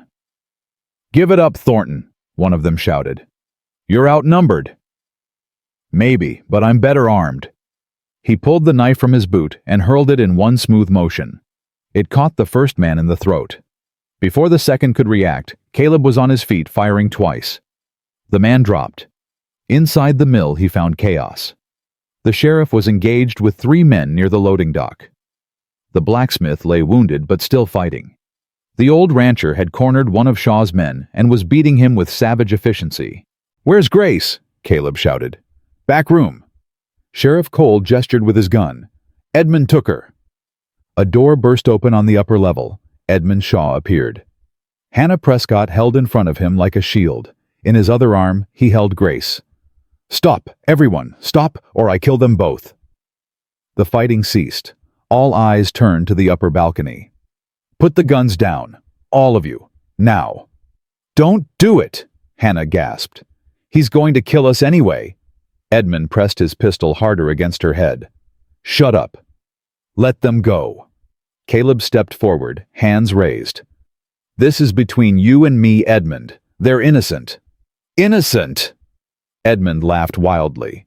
This whore tried to destroy my family, and that widow of yours has been spreading lies about my father all over town. No one here is innocent. Grace is. She's just a baby. Your baby. Stop calling it that. Grace began to cry, frightened by the shouting. The sound cut through Caleb like a knife. Listen to her, Edmund.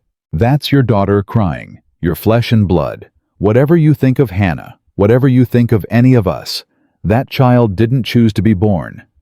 She didn't ask for any of this. Neither did I. Edmund's voice cracked. You think I wanted this? You think I planned for some maid to get pregnant and ruin everything?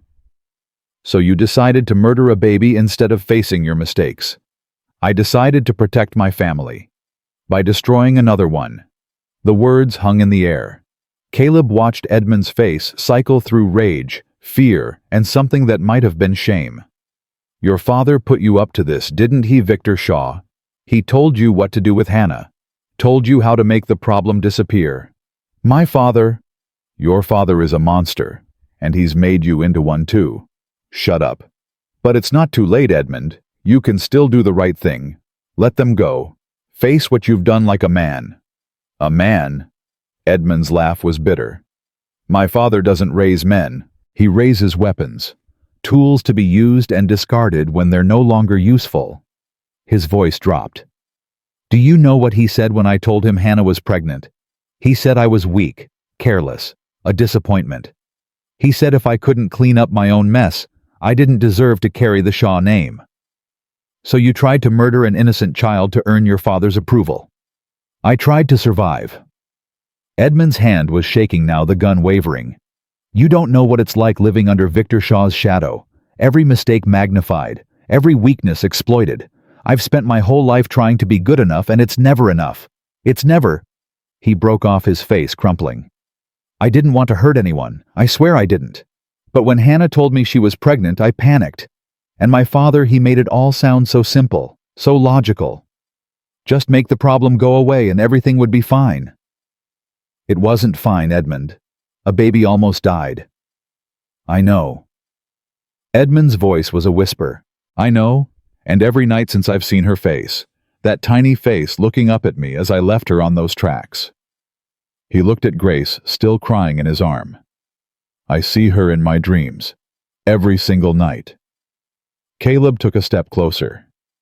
"Then make it right. Let them go. Turn yourself in. Tell the truth about what your father made you do. He'll destroy me. Maybe. But you'll be free. For the first time in your life, you'll be your own man." Edmund's gun arm dropped slightly. For a moment, Caleb thought he was going to surrender. Then a shot rang out from somewhere behind them. Edmund jerked, his eyes going wide with shock. Blood blossomed on his chest. He staggered backward, releasing Hannah and Grace. "No!" Caleb lunged forward, but he was too far away. Edmund fell crashing through the railing. He hit the ground floor with a sickening thud and didn't move. Caleb spun toward the source of the shot. Victor Shaw stood in the mill's main doorway, a smoking pistol in his hand. "Weak," Victor said, his voice cold as winter. "I always knew he was weak, but I never thought he'd actually turn on his own father." "You shot your own son." "I ended a liability." Victor stepped over Edmund's body without a second glance. "My son was about to confess to crimes that would have destroyed everything I've built. I couldn't allow that." "So you murdered him?" "I removed a problem, just as I'm going to remove you, Mr. Thornton." Victor raised his pistol. "I wouldn't do that if I were you." The voice came from the loading dock. Sheriff Cole stepped into view, his rifle trained on Victor Shaw. "Marcus." Victor's smile was patronizing. "I should have known you'd be involved in this mess. Always sticking your nose where it doesn't belong." "Put the gun down, Victor. It's over." "Over?" Victor laughed. "Nothing is over. I own this town. I own the judges. I own half the territory. Whatever story you try to tell, my version will be believed." "Not this time." Sheriff Cole reached into his pocket and produced a folded paper. "This is a federal warrant for your arrest, signed by Marshal Thomas Kincaid. Wire came through an hour ago. Seems the territorial government has been investigating your business practices for months. Fraud, extortion, conspiracy. The marshal will be here by morning with a dozen deputies." Victor's confidence flickered. "That's impossible." "Is it?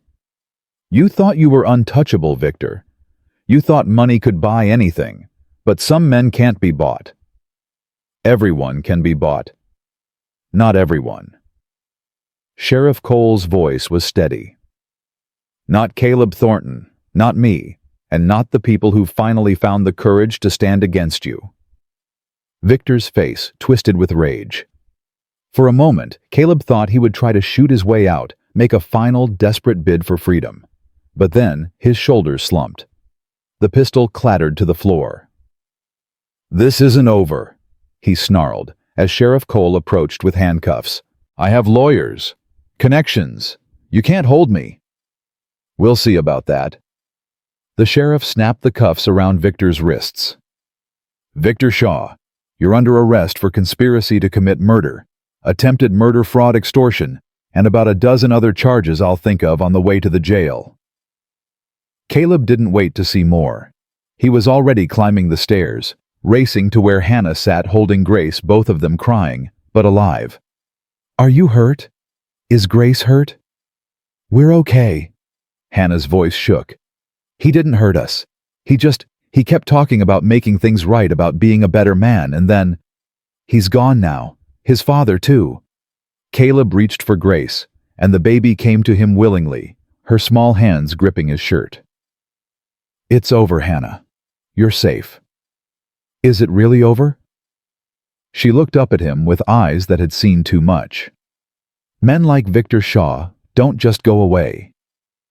This one will. The federal marshal is coming. There'll be a trial. Justice. Justice. Hannah whispered the word like she'd never heard it before.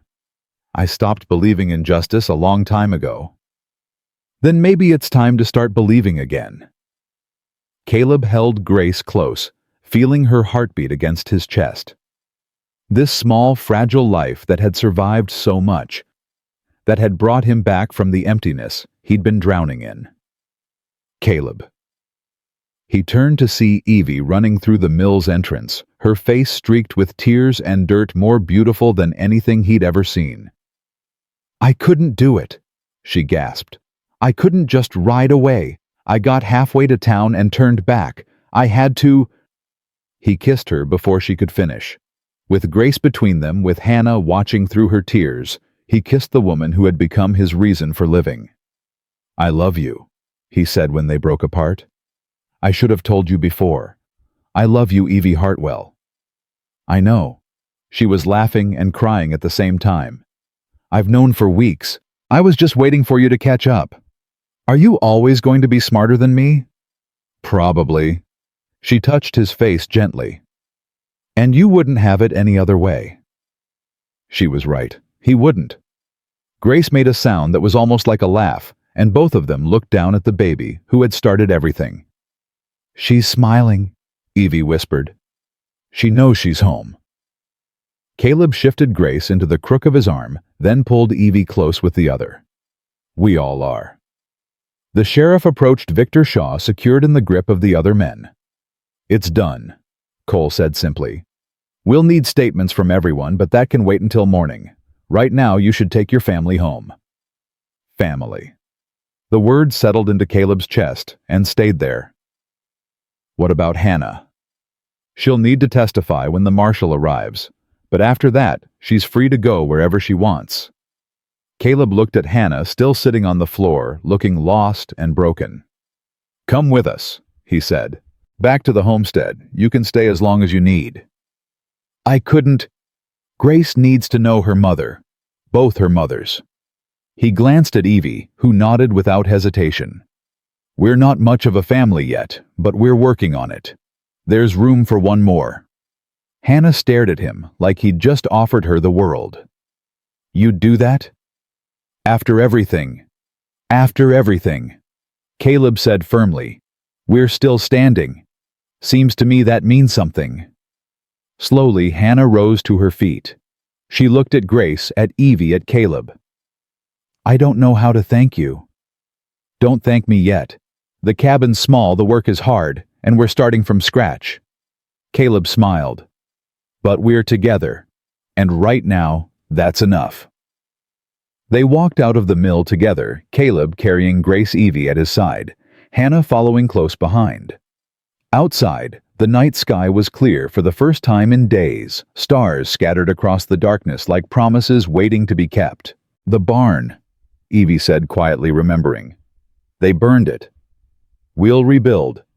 And the cabin, did they?" "The cabin's fine. Damaged, but fine." Caleb took her hand. "Everything can be rebuilt, Evie. Everything that matters at least.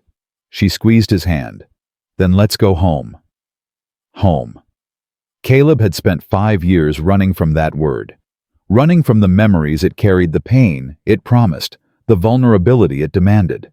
But as he lifted Evie onto his horse, as he settled Grace into her arms, as he helped Hannah onto the sheriff's horse for the ride back, he realized something had changed. He wasn't running anymore.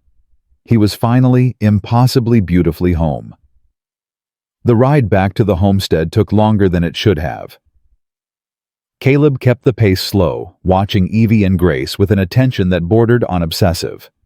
Every few minutes, he'd reach over to touch them, as if confirming they were real. "I'm not going to disappear," Evie finally said, a hint of amusement breaking through her exhaustion. "I know." "Then stop looking at me like I'm a ghost." "Can't help it." His voice was rough. "When I saw that empty cabin, when I read that note." "Don't." Evie's hand found his. "Don't go back there. We're here now. We're safe." "Because of him," Hannah said quietly from behind them. "Because Caleb came for us. Because we all came for each other." Caleb squeezed Evie's hand. "That's what family does." Family. The word still felt new on his tongue, but it no longer felt foreign. They reached the homestead as dawn began to paint the sky. The barn was a blackened skeleton, still smoking in places, but the cabin stood intact, damaged but standing. "Home," Grace cooed, as if she understood. "Home," Evie echoed, tears streaming down her face. The next days blurred together in a haze of exhaustion, recovery, and quiet moments of connection. Sheriff Cole came by twice to take statements. The federal marshal, a stern man named Thomas Kincaid, arrived 3 days after the confrontation at the mill. "You're Thornton." Kincaid studied him with eyes that missed nothing. "The former ranger." "Yes, sir." "Cole speaks highly of you. Says you took on Victor Shaw with nothing but a rifle and righteous anger." "I had help." "Still." Kincaid extended his hand. "Takes courage to stand up to men like Shaw. Most folks just keep their heads down and hope they don't get noticed. I stopped keeping my head down the day I found that baby." Kincaid's gaze shifted to Grace, now sleeping peacefully in Evie's arms. "She's the one who started all this. She's the one who saved all of us." The marshal nodded slowly. "Funny how that works. Smallest things can change everything." The trial was set for early spring, when the territorial judge would make his rounds. Until then, Victor Shaw sat in the Silver Falls jail, his empire crumbling around him.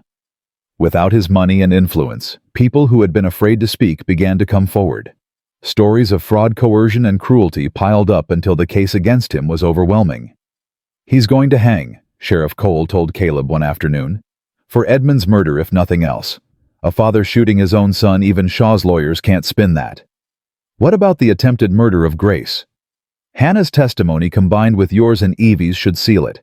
The marshals already found documents in Shaw's office that prove he ordered Edmund to handle the pregnancy problem." Cole's jaw tightened. Man kept records of everything, including bribes to officials, threats against witnesses, the whole rotten mess. "Pride," Caleb said. "He thought he was untouchable, thought no one would ever dare challenge him. You proved him wrong." "We all did." Winter settled over the homestead with a vengeance, but this time, Caleb welcomed it. The snow that fell created a barrier between them and the outside world, a cocoon of safety where healing could begin. Hannah struggled the most. She would wake screaming from nightmares, haunted by guilt that no amount of reassurance could ease. "I gave her away," she whispered one night when Caleb found her crying by the fire. "My own daughter. What kind of mother does that? A mother with no choices." He sat beside her, keeping a respectful distance. "Edmund Shaw manipulated you. His father would have destroyed you if you'd tried to keep Grace. You did the only thing you could to give her a chance. But the tracks, you didn't put her there. Edmund did. That's on him, not you. She could have died. But she didn't." Caleb's voice softened. She's alive, Hannah. She's healthy and loved and surrounded by people who would die to protect her. That's because of you. Because you gave her life in the first place. Hannah wiped her eyes. How can you be so kind to me after everything? Because I know what it's like to carry guilt that isn't yours. Caleb stared into the fire. After Margaret died, I blamed myself for years. Told myself if I'd been there, if I'd done something different, she'd still be alive. Nearly destroyed me. What changed? Grace changed me. Evie changed me. He paused. Finding something worth living for makes it easier to let go of what's already lost. Hannah was quiet for a long moment. Then she asked the question Caleb had been dreading. Do you want me to leave? What? Once the trial is over, do you want me to go, find somewhere else to start over? The question hung in the air. Caleb considered it carefully before answering. What do you want, Hannah? I don't know. Her voice was barely audible. I've never been allowed to want anything for myself. Then maybe it's time to start figuring that out. Caleb stood. You're welcome here as long as you need. But you're also free to go whenever you're ready. This is your choice, Hannah. For once in your life, this is your choice. He left her by the fire, hoping she understood that freedom was a gift, not a banishment. The weeks passed. Grace grew stronger, her personality emerging in delightful ways. She laughed for the first time in December, a bubbling sound that made all three adults stop what they were doing and stare. She's laughing. Evie said, her voice thick with wonder. She's happy, Hannah added, reaching out to stroke her daughter's cheek. Of course she is. Caleb lifted Grace into his arms. She's got 3 people who love her more than anything. What's not to be happy about? Grace gurgled in agreement, her tiny hands patting Caleb's face. Christmas came quietly. They had little in the way of decorations or gifts, but the cabin felt warm in ways that had nothing to do with the fire in the hearth. I have something for you, Evie said on Christmas morning, producing a small package wrapped in brown paper. Caleb unwrapped it carefully, revealing a leather journal, the cover tooled with his initials. For your thoughts, Evie explained. The things you can't say out loud yet. Sometimes it helps to write them down. He ran his fingers over the smooth leather touched beyond words. I don't know what to say. You don't have to say anything. She kissed his cheek. Just know that I'm here. Whenever you're ready to talk, I'm here. His gift to her was simpler, a ring he'd fashioned from a silver coin, roughly made but full of meaning. It's not much, he said as he slipped it onto her finger. When spring comes and the trial is over, I'll get you a proper one, but for now, it's perfect. Evie held up her hand, watching the firelight play across the metal. It's absolutely perfect. Hannah watched them with an expression that was part happiness, part heartache. Caleb noticed. We're getting married in spring, he said. Would you stand with us as a witness? Hannah's eyes widened. You want me there. Your family, Evie said simply. Of course we want you there. Something shifted in Hannah's face, a wall coming down, a wound beginning to heal. I'd be honored. January brought the coldest days yet, but it also brought news. Sheriff Cole rode out through 3 feet of snow to deliver a message. Trial's been moved up, he announced, stomping ice from his boots. Judge decided he didn't want to wait until spring, with Shaw already confessing to half the territory. Confessing? Caleb frowned. Shaw's confessing. Seems killing his own son broke something in him. Been talking nonstop since Christmas.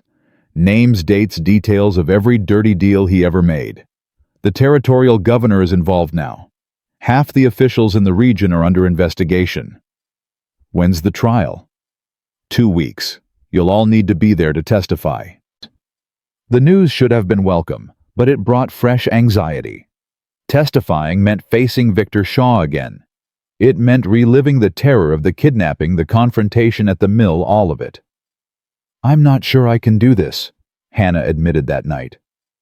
You can. Caleb's voice was firm. You're stronger than you know, Hannah. What if I freeze? What if I get up there and forget everything? Then you tell the truth as best you remember it. That's all anyone can ask. What if Shaw's lawyers twist my words, make me look like a liar? They won't. Evie spoke up, Grace sleeping in her arms. The evidence against him is overwhelming. Your testimony is just one piece. You won't be carrying this alone. Hannah looked between them, drawing strength from their confidence. Will you be there, both of you? Every minute, Caleb promised. The ride to Silver Falls for the trial was tense. Grace stayed with Ruth Pemberton, the boarding house owner who had become like a grandmother to her. It was the first time they'd left her since the kidnapping, and Evie nearly turned back twice. She'll be fine, Caleb assured her. Ruth won't let anything happen to her. I know. I know.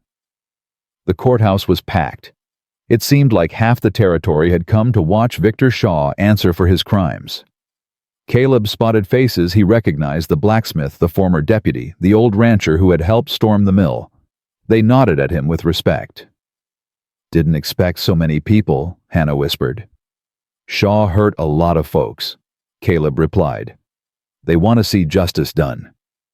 The trial began with the reading of charges, a list so long it took the clerk nearly 10 minutes to complete. Victor Shaw sat in the defendant's box, looking older and smaller than Caleb remembered. The arrogance was gone, replaced by something that almost resembled defeat. Almost, Evie murmured when Caleb mentioned it. Men like Shaw never truly accept defeat. They just wait for another opportunity. The prosecution called witness after witness. Business owners who had been extorted. Families who had lost everything to Shaw's schemes. Deputies who had taken bribes. Each testimony added another layer to the picture of corruption and cruelty that had defined Victor Shaw's empire. Then it was Hannah's turn. She walked to the witness stand on trembling legs, but when she sat down, something changed. She lifted her chin, squared her shoulders, and met Victor Shaw's eyes without flinching. State your name for the record. Hannah Prescott. Miss Prescott, what was your relationship to the defendant's son, Edmund Shaw? I was a maid in the Shaw household. Edmund seduced me. He promised me marriage if I gave him what he wanted. And did you believe him? I was 17 years old. Hannah's voice was steady. I believed everything he said. What happened when you discovered you were pregnant? Edmund changed. He became cold, distant. He denied the child was his. When Victor Shaw found out, he gave me a choice: get rid of the baby or disappear. Her jaw tightened. I chose to disappear? And the child? I had her in a boarding house in Denver, a baby girl. I named her Grace. What happened next? Edmund found me 6 months later. He said he felt guilty about how I'd been treated. He said he wanted to make things right by finding Grace a proper home with a good family. And you believed him? I was starving. Hannah's voice cracked. I couldn't feed myself, let alone a baby. I thought I was giving her a chance. What did Edmund Shaw do with your daughter? Hannah took a deep breath. He left her on railroad tracks to freeze to death. He pinned a note to her blanket that said, "Unwanted." A murmur went through the courtroom. The judge called for order. How do you know this, Miss Prescott? Because the man who found her told me. Hannah pointed at Caleb. Caleb Thornton saved my daughter's life. If he hadn't stopped, if he hadn't taken her to town, Grace would have died. Exactly like Edmund and his father planned. The defense attorney tried to discredit her testimony, but Hannah held firm. Every attempt to twist her words to paint her as a scorned woman seeking revenge failed against the simple truth of her story. When she finally stepped down from the witness stand, Caleb was waiting. You did good, he said quietly. I told the truth. Hannah's eyes were bright with tears. For the first time in years, I told the whole truth. Caleb testified next, then Evie. Each of them added their piece to the puzzle: the finding of Grace, the threats from Shaw's men, the kidnapping, the confrontation at the mill. By the time the prosecution rested, Victor Shaw's fate was sealed. The verdict came in less than an hour. Guilty on all counts. When the judge pronounced sentence death by hanging, Victor Shaw finally showed emotion. He lunged to his feet, pointing at Caleb. "This isn't over, Thornton. You think you've won, but you haven't. My associates will—" "Your associates have all been arrested," the judge interrupted coldly. "As have the officials who took your bribes. Your empire is finished, Mr. Shaw. Accept it with what little dignity you have left." Shaw was dragged from the courtroom, still screaming threats. "It's over," Evie breathed. "It's really over." "Not quite." Caleb took her hand. "There's still one more thing we need to do." The judge had agreed to see them in his chambers after the verdict. Marshal Kincaid was there too, along with Sheriff Cole and a lawyer the marshal had brought from Denver. "You wanted to discuss the child's guardianship?" the judge asked. "Yes, Your Honor." Caleb stepped forward, Evie and Hannah beside him. Grace Prescott was abandoned by her father and rescued from certain death. Her mother, Hannah Prescott, has acknowledged that she is unable to provide for the child on her own.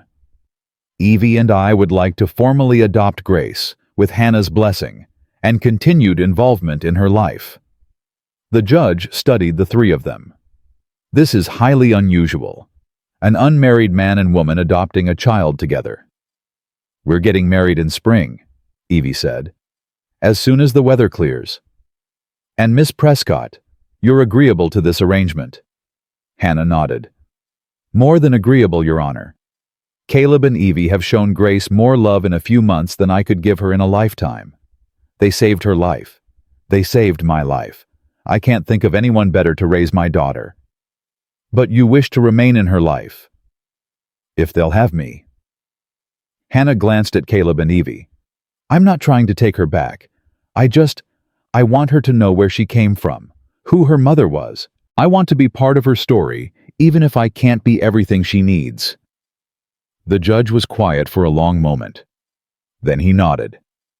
"I've seen many custody arrangements in my years on the bench. Most are contentious, with parties fighting over children like property. This is the first time I've seen three people put a child's needs above their own desires." He reached for his pen. "I'm approving the adoption effective immediately. Mr. Thornton and Miss Hartwell will have full parental rights, with Miss Prescott granted visitation rights as agreed upon by all parties." Caleb felt something release in his chest, a tension he hadn't realized he was carrying. "Thank you, Your Honor." "Don't thank me. Thank that little girl. She seems to have brought out the best in all of you." They left the courthouse as a family official, legal unbreakable. Spring came slowly to the Colorado territory, but when it arrived, it brought new life in more ways than one. The barn was rebuilt with help from neighbors who had once been strangers.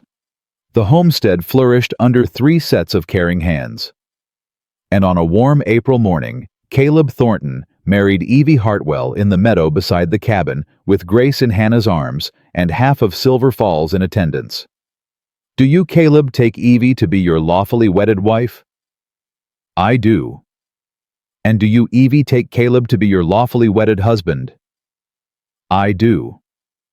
"Then by the power vested in me by the territory of Colorado, I pronounce you man and wife."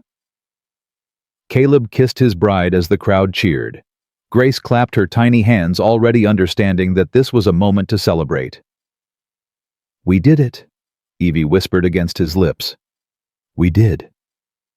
"What happens now?" Caleb looked at the woman in his arms, at the child who had brought them together, at the home they had built from nothing. "Now we live. Together. For as long as we're given." The reception lasted until sunset.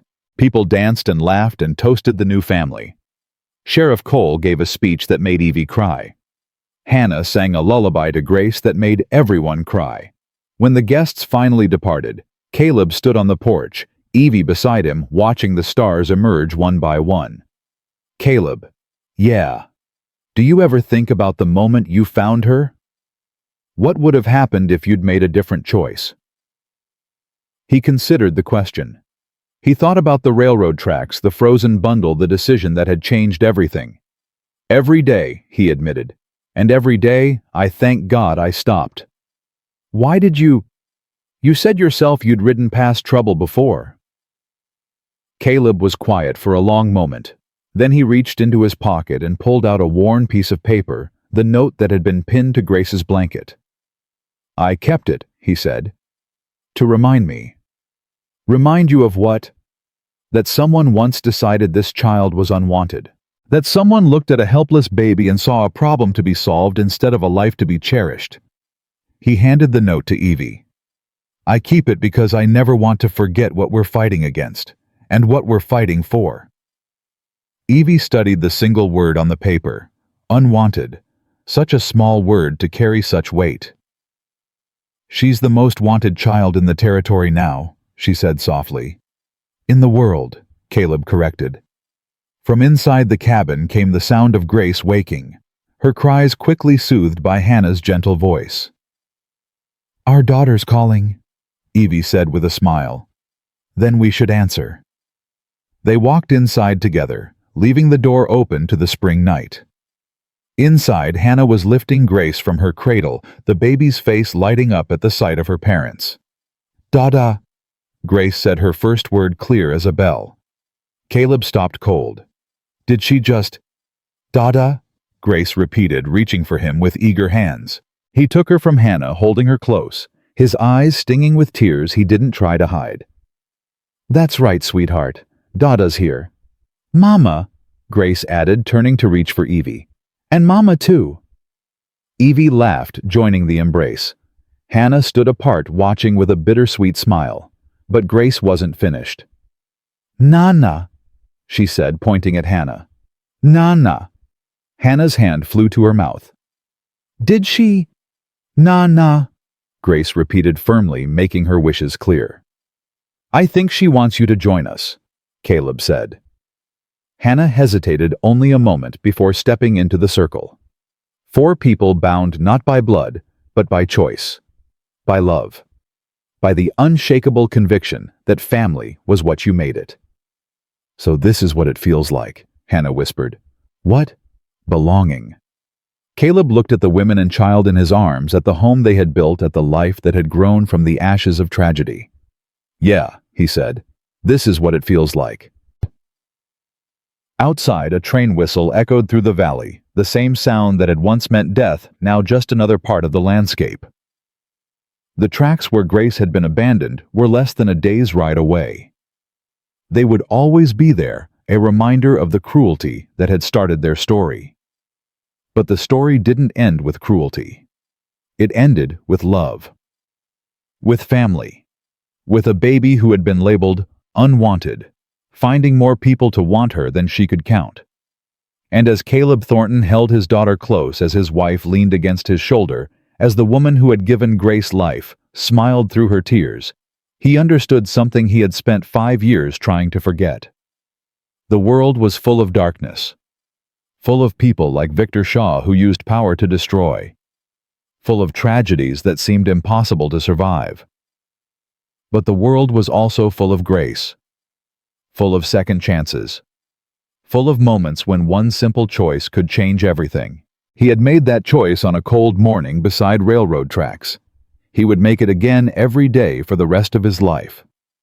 Because Grace Thornton, daughter of ranchers saved by strangers loved beyond measure, was wanted. She had always been wanted, and she always would be.